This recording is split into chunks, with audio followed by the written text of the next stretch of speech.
So the question was, what do we do to eradicate AIDS with this generation? And I think a lot of it is education. I grew up in a generation where we were scared as hell about AIDS.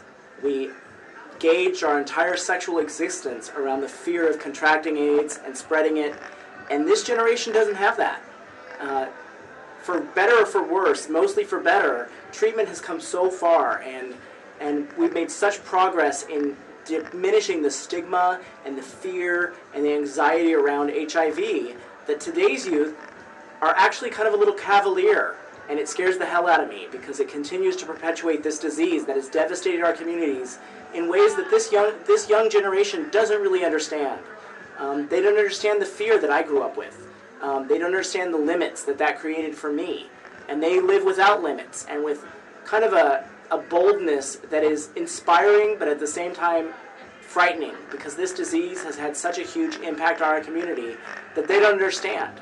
So a lot of it is about education. It's about teaching them our history.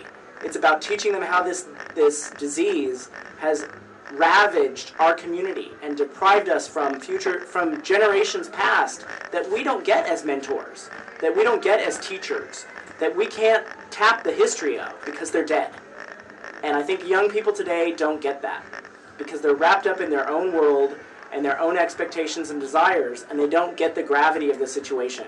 And there's a disconnect between my generation of 40-somethings and 20-somethings today, many of whom are already HIV positive, because they just don't see it as something to be afraid of.